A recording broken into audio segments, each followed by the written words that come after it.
তেজস্বী যাদব তো কালীঘাটে 30B হরিশ চ্যাটার্জি স্ট্রিটে বার্থ সার্টিফিকেট হয়েছিল। লালু প্রসাদের ছেলের ওখানে জন্ম হয়েছিল না, 30B হরিশ চ্যাটার্জি স্ট্রিটে। উনি তো এখানকার লোক, স্থানীয় বাসিন্দা। সোনা বৌদিকে নিয়ে ওকে দুবাই যেতে হবে, টিকিট ফিকিট রেডি করছে। তাই মমতা ব্যানার্জির এবার আসার আর কোনো সুযোগ নেই। আপনাদেরকেই তো সংবাদ মাধ্যমকে বলেছে যে এই ঘটনা যদি আমি দায়িত্বে থাকতাম তাহলে আমি কপালের মাঝখানে গুলি করতাম। তো আমরা ওই জন্য তো কপালের মাঝখানে গুলি করা লোককে নির্বাচন কমিশনের মাধ্যমে নিয়ে এসেছি। অভিষেককে এখন ওনার আত্মাটা ঘুরছে ভবানীপুরে, দেহ ওনার বিলীন হয়ে গেছে, আর আত্মাটা ঘুরে ঘুরে বলছে এখন কদিন পরে আত্মাটাও থাকবে না।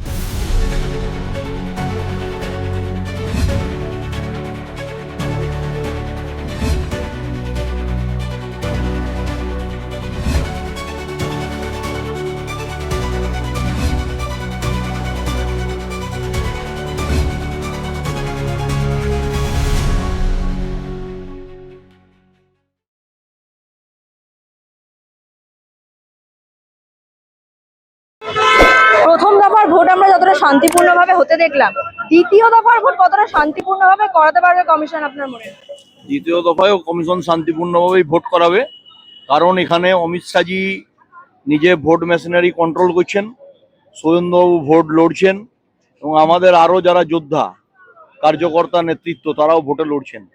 স্বাভাবিকভাবে আমরা কোথাও চাই না অশান্তি দাঙ্গা হোক, কিন্তু তৃণমূল কংগ্রেসের যেটা প্রবণতা সব জায়গায় জয় বাংলা স্লোগান দিয়ে মিছিলের মাঝে ঢুকে মিছিলকে ডিস্টার্ব করা, সভাকে ডিস্টার্ব করা, সমিতিকে ডিস্টার্ব করা, মিটিংকে ডিস্টার্ব করা, এটা তৃণমূলের কালচার, এটা বিজেপির কালচার নয়।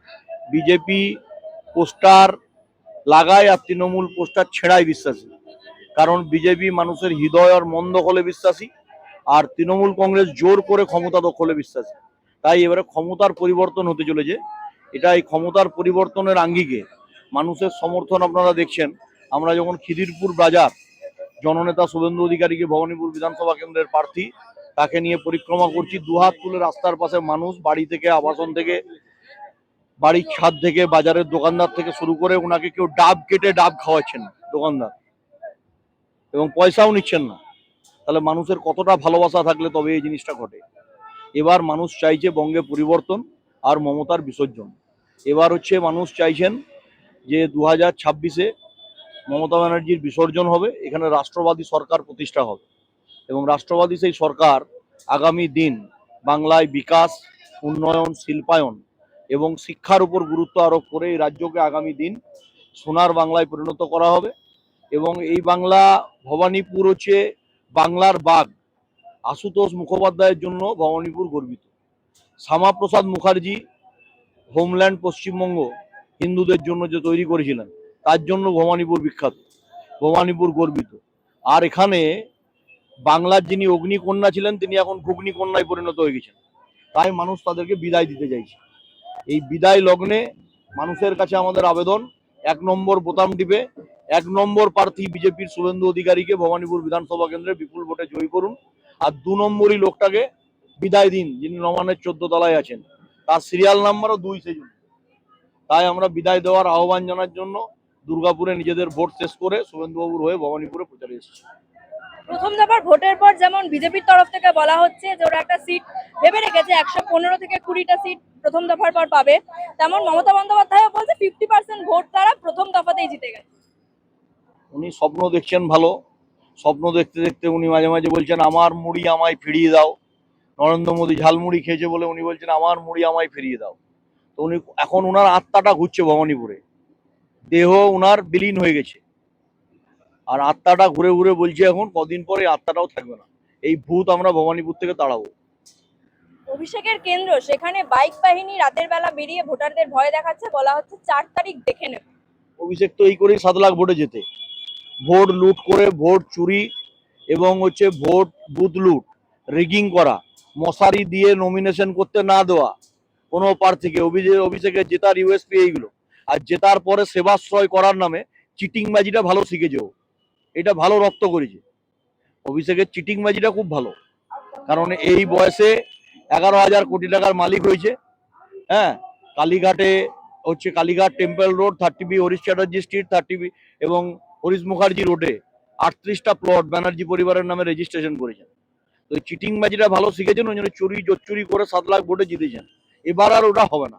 এবার ডায়মন্ড হারবারও ভোট ফেয়ার হবে। অন্যদিকে তৃণমূলের প্রার্থী বাইরন বিশ্বাস তিনি বলছেন যে আমি চাইছি বিজেপি আসুক, মানে জেতার আগেই তিনি হার স্বীকার করে নিচ্ছেন। না, বাইরন তো বলে দিয়েছে সব সিটেই হারছেন, নিজে হারছি, কোন কোন সিটগুলো হারছি সেগুলো সব কিন্তু নিজেই বলেছেন নিজে মুখে।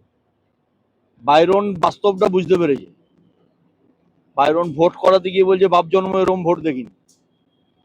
তো বাইরনকে স্বীকার করতে, মুর্শিদাবাদ মালদাতেও ভালো রেজাল্ট হবে। যদি মুর্শিদাবাদ মালদার সংখ্যালঘু ভাইরা আমাদের ভোট না দেয়, অন্তত তৃণমূলকে দেবে না, বিজেপিকে যেমন দেবে না তৃণমূলকেও দেবে না, ওরা কংগ্রেস সিপিএম এ ভোট মারবে। তাই মমতা ব্যানার্জির এবার আসার আর কোনো সুযোগ নেই। কিন্তু কংগ্রেসে ভোট মারা মানে বিজেপিকে ভোট দেওয়া, এমনটা মুর্শিদাবাদের সভা থেকে বলেছিল অভিষেক বন্দ্যোপাধ্যায়। অভিষেক তো বলবে, ও তো বুঝতে পারছে যে ওকে এবার দুবাই পালাতে হবে বউ নিয়ে, সোনা বৌদিকে নিয়ে ওকে দুবাই যেতে হবে, টিকিট ফিকিট রেডি করছে, 4 তারিখের পর ওকে দুবাই চলে যেতে হবে, এই রাজ্যেও থাকা হবে না। তাই উনি ভয় পেয়ে এসব উল্টোপাল্টা কথা বলছে। অন্যদিকে 15 বছর শাসন করার পরও মমতা বন্দ্যোপাধ্যায় নিজের পাড়ায় একদম ভবানীপুরে প্রচার করছেন, দেখা যাচ্ছে দ্বিতীয় দফা ভোটের আগে। শুভেন্দু তাকে ভয় নাকি হারার ভয়, কোনটা? দুটোই। শুভেন্দু দাকে তো উনি ভয় করেন এই জন্য যে মুখ্যমন্ত্রী হারবে না, এই যে তত্ত্ব ছিল বাংলায়, সেই তত্ত্ব আগের বার 2021-এ নন্দীগ্রামের মানুষ খারিজ করে দিয়েছে। 1956 ভোটে বাংলার মুখ্যমন্ত্রী মমতা ব্যানার্জি হেরেছেন, আর এবার ভবানীপুরে হারছেন। এই ভয়ে 15 বছরের একটা মুখ্যমন্ত্রী ভবানীপুর কেন্দ্র থেকে নির্বাচিত, তিনি 15 বছর যদি সঠিক মানুষের কাজ করে থাকতেন, বাড়িতে বসে থাকবেন আর ওনাকে মানুষ দুহাত তুলে আশীর্বাদ করবে, ভোট দেবে। কেন মুখ্যমন্ত্রীকে আজকে উড়িয়াপাড়া, খিদিরপুর বাজার, মুখ্যমন্ত্রীকে যোগুবাবুর বাজারে পায়ে হেঁটে কেন ঘুরতে হচ্ছে? কেন মুখ্যমন্ত্রীকে 30B হরিশ চ্যাটার্জি স্ট্রিটের সামনে, যোগমায়া দেবী কলেজের সামনে সভা করে বলতে হচ্ছে আমাকে হচ্ছে কি বলে পুলিশ আমার কথা শুনছে না?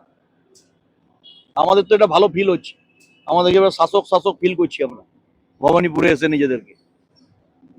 আর উনি বিরোধী নেত্রী হয়ে গেছেন। ভবানীপুরে ওনার কাউন্সিলর অসীম বোস, ওই চিটিংবাজটা, ও হচ্ছে কি বলে থানা ঘেরাও করছে। এটা দেখেও তো ভালো লাগছে, আমরা আমরা খুব আনন্দ এনজয় করছি ভবানীপুরে এসে। ভবানীপুরে দেখা যাচ্ছে মমতা বন্দ্যোপাধ্যায়ের সভা ফাঁকা, শুধু পুলিশ ভর্তি, আর শুভেন্দুদার সভা যেখানে জায়গা কম কিন্তু মানুষকে দাঁড় করানোর মতো বলেছি জায়গা পাওয়া আপনাদেরকে, যায়। এবারের লড়াইটা কোনো পলিটিক্যাল পার্টি রাখার লড়াই নয়, এবারের লড়াইটা হচ্ছে জনতার সাথে মমতা, আর জনতা আছে বিজেপির সাথে। তাই বিজেপির সভা হাউসফুল, আর মমতার সবাই লোক নেই। যোগী রাজ্যের এনকাউন্টার স্পেশালিস্ট তাকে পাঠানো হয়েছে অভিষেকের কেন্দ্রে, কিভাবে দেখছেন বিষয়টা? এটা অভিষেক ব্যানার্জিকে বলুন। উনি তো কসবা ল কলেজে ধর্ষণের ঘটনার পর, উনি পিজি হসপিটাল থেকে বেরোনোর পর, ইডির কাছে দেখা দেওয়ার পরে বেরিয়ে এসে কালো গেঞ্জি পরে, ঠিক আছে, বড় বড় লেকচার দিতেন, মনে পড়ছে? আপনাদের মনে নেই? আপনাদেরকেই তো সংবাদ মাধ্যমকে বলেছে যে এই ঘটনা যদি আমি দায়িত্বে থাকতাম তাহলে আমি কপালের মাঝখানে গুলি করতাম। তো আমরা ওই জন্য তো কপালের মাঝখানে গুলি করা লোককে নির্বাচন কমিশনের মাধ্যমে নিয়ে এসেছি। অভিষেককে চমকানোর জন্য এনেছি আমরা, খালি দেখো ওকে একটু চমকানো যায়। ও কথায় কথায় লোককে চমকায় না মাইক্রোফোন হাতে নিয়ে। এবার এখন কই আওয়াজ বেরোচ্ছে না কেন ভাইপোর? শুভেন্দুদের সাথে জোর কদমে প্রচার চালাচ্ছেন, কি মনে হচ্ছে কত ভোটে জিততে পারে ভবানীপুর থেকে? ভবানীপুরে বিপুল মার্জিনে জিতবে, যেভাবে মানুষের আশীর্বাদ করছেন শুভেন্দুবাবুকে। হাই রাইজ বিল্ডিং এ গেছি, পাড়ায় পাড়ায় গেছি, সেখানে ভবানীপুরের মানুষ দেখছি শুভেন্দুবাবুকে দুহাত তুলে আশীর্বাদ করছেন, সমর্থন দিচ্ছেন। ভবানীপুর কেন্দ্রেও শুভেন্দুবাবু ব্যাপক ভোটে জয়ী হবে। একদিকে দেখতে গেলে উত্তরবঙ্গটা আবার বিজেপির দখলেই রয়েছে, কিন্তু দক্ষিণবঙ্গে সেইভাবে আগের বছর সিট বের করতে পারেনি বিজেপি। এবার কি হতে চলেছে, কারণ তৃণমূল বলে দিয়েছে প্রথম দফার ভোটে দফারফা করে দিয়েছে কমিশন। উত্তরবঙ্গে তৃণমূল মুক্ত উত্তরবঙ্গ হবে, আর দক্ষিণবঙ্গে হয়তো কিছু ছুটে ফোটা অস্তিত্ব থাকবে, কিন্তু 4 তারিখের পর চাটাই পাতার লোক তৃণমূলে থাকবে না। ভাইপোকে গিয়ে অল ইন্ডিয়া তৃণমূল কংগ্রেসের শাখাটা খুলতে হবে, এবার গিয়ে হচ্ছে ন্যাশনাল শাখা খুলতে হবে ওনাকে। এবার উনি সেই শাখাটা খুলবেন, দুবাইয়ে গিয়ে ইউনিট অফিস হবে ওনার। বাংলায় কোনো অস্তিত্ব তৃণমূলের থাকবে না। ওনাকে অল ইন্ডিয়া তৃণমূল কংগ্রেসের একটা ব্যাক অফিস খুলতে হবে, আইপ্যাকের প্রতীক জৈনকে সাথে নিয়ে গিয়ে দুবাইয়ে উনি যেসব টাকা বাংলা থেকে বাংলার মানুষের মেরে দুবাইয়ে ইনভেস্ট করে রেখেছেন, ওই অফিসে গিয়ে ওনাকে তৃণমূলের অফিস খুলতে হবে। বলছি দাদা, তৃণমূল থেকে তো বারবার বলা হচ্ছে বিজেপিতে তো মাতাল গাঁজাখোর নেশাখোরদের যে পার্টি, কিন্তু আমি যে দেখি আপনার যে বিধানসভায় ছিল সেইখানে ঠিক ভোট শেষ হওয়ার কিছুক্ষণ আগে আপনাদের যে মহিলা কর্মী তাদের উপর মদ ছুড়ে দেওয়া হয়, কি বলবেন এই বিষয়গুলোকে? দেখুন, 4 দিন ধরে নির্বাচন কমিশন অর্ডারে মদের দোকান বন্ধ ছিল। আর পানাগড়ে যখন যান আপনারা কলকাতা থেকে, পানাগড়ে যাবেন, দেখবেন আইএফবি এগ্রো বলে একটা ফ্যাক্টরি আছে, সেখানে ওয়াইন প্রস্তুত হয়। 28 টাকার জয় বাংলা মদ, সেই মদটার 2.5 টাকা ছিপিতে কমিশন যায় ভাইপোর কাছে।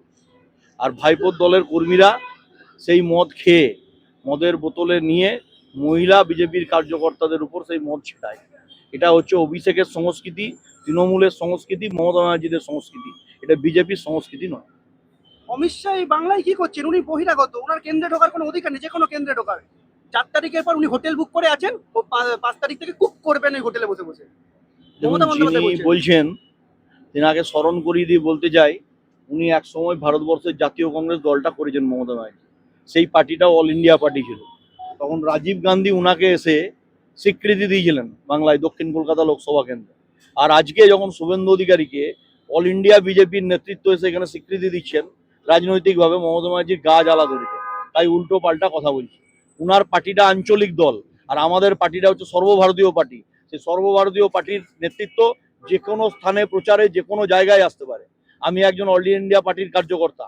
দুর্গাপুরে ভোট শেষ করার পর আমি কলকাতায় একজন কর্মী হিসাবে শুভেন্দুবাবুর হয়ে প্রচারে এসেছি। এতে মমতা ব্যানার্জির গায়ে জ্বালা ধরছে কেন? বলছি অমিত শাহ যদি বহিরাগত হয় বাংলার ক্ষেত্রে, তাহলে তেজস্বী যাদব, কেজরিওয়াল, না, তেজস্বী যাদব তো কালীঘাটে 30B হরিশ চ্যাটার্জি স্ট্রিটে বার্থ সার্টিফিকেট হয়েছিল। লালু প্রসাদের ছেলের ওখানে জন্ম হয়েছিল না, 30B হরিশ চ্যাটার্জি স্ট্রিটে। উনি তো এখানকার লোক, স্থানীয় বাসিন্দা। কেজরিওয়াল হচ্ছে কি বলে হরিশ মুখার্জি রোডে অভিষেক ব্যানার্জি এখন যে বাড়িতে থাকেন, ওই বাড়িতে হচ্ছে কেজরিওয়ালের জন্ম হয়েছিল। আপনারা ভালো করে ক্যালকাটা মিউনিসিপ্যালিটিতে যান, চাচা ফিরাদ হাকিমের কাছে সার্টিফিকেটগুলো পাবেন, ওই বার্থ সার্টিফিকেটগুলো খুঁজে পাবেন।